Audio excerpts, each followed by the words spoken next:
Capítulo 7 do livro de Eclesiastes diz assim: Bom nome é melhor do que um unguento precioso, e o dia da morte do que o dia do nascimento.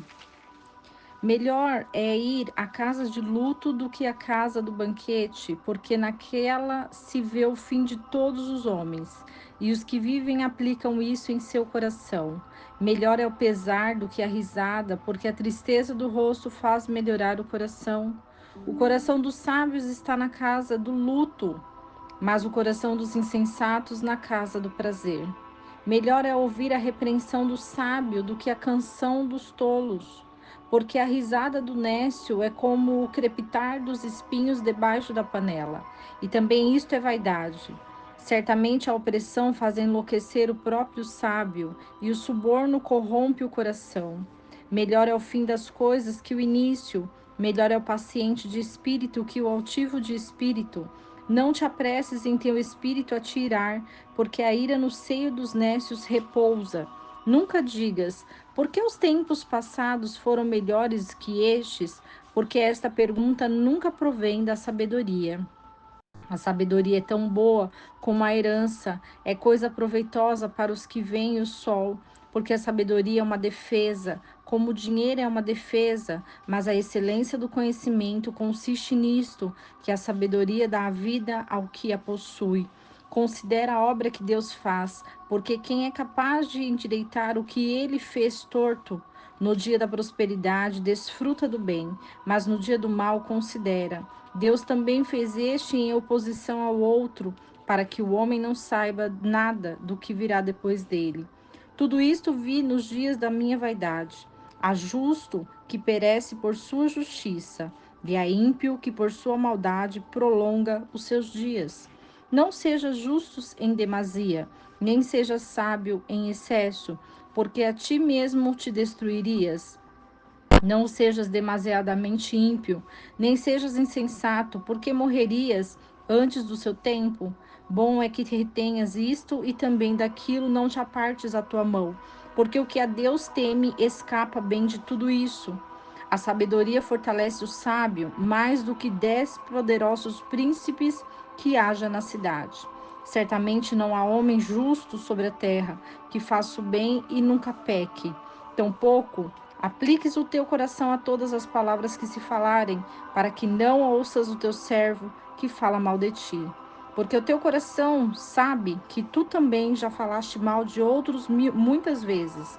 Todas as coisas provê com sabedoria, dizendo: adquirirei a sabedoria, mas ela se afastou de mim. Longe está o que foi, e o muito profundo quem o achará? Eu apliquei o meu coração para saber e examinar e inquirir a sabedoria e a razão das coisas, e para conhecer a maldade da insensatez e o desvario do engano. E eu achei uma coisa mais amarga do que a morte, a mulher cujo coração são laços e redes, e cujas mãos são prisões, que quem agradar a Deus escapará dela, mas o pecador será preso por ela. Eis que isto achei, diz o pregador, pesando as coisas uma por uma, para achar a razão delas. Razão a qual ainda procura minha alma, e não encontrará, e não encontra. Um homem entre 1000 achei, mas uma mulher entre todas, esta não achei. Eis que achei somente isto, que Deus fez o homem reto, mas ele procura muitos inventos. O capítulo 7 do livro de Eclesiastes vai falar que não é para nós confiarmos em poderosos, e que a justiça própria, ela não nos leva ao lugar algum, porque a sabedoria é melhor do que a riqueza. Quando nós temos sabedoria, nós escolhemos coisas melhores. E que são coisas melhores? É agradar a Deus, é ouvir a voz de Deus, é estar na presença de Deus, é louvar a Deus, é adorar a Deus.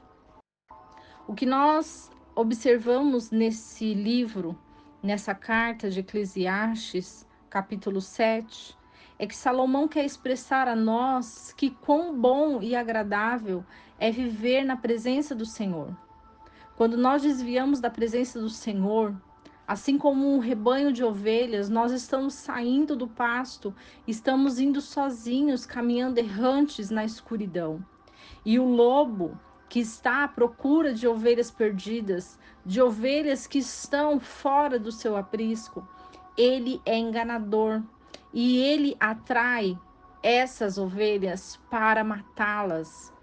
Então, por isso que é importante nós nos fazermos como ovelhas, porque o mundo ele é enganoso. Salomão diz que ele procurou, a alma procura um homem entre 1000 e achou. Só que uma mulher entre todas, ele não achou. Porque é muito mais fácil você encontrar um homem que é o cabeça da mulher, porque há uma submissão no mundo espiritual, onde Cristo é a cabeça do homem e o homem é a cabeça da mulher. E quando nós entendemos que há uma hierarquia, nós compreendemos que o Senhor, ele fez essa hierarquia para que as mulheres fossem submissas. E o que é submissas? É auxiliadoras de uma missão que o homem tem. Então, a missão do homem é uma, e Deus coloca ao lado uma mulher para que ele desenvolva essa missão. E Deus, ele faz tudo com um propósito, porque o propósito de Deus, ele é grandioso. O propósito de Deus, ele é verdadeiro. O propósito de Deus, ele é poderoso. E diante dessas palavras que são colocadas a nós observamos que com Deus é o inverso do que o mundo vê. Porque muitas vezes as pessoas se alegram no nascimento, mas elas choram na morte. E o chorar da morte é uma reflexão, porque quando nós olhamos alguém que já morreu, nós entendemos que ali finalizou a missão da pessoa. Ela não tem mais para onde ir, ela não tem mais o que fazer. As suas obras cessaram na terra.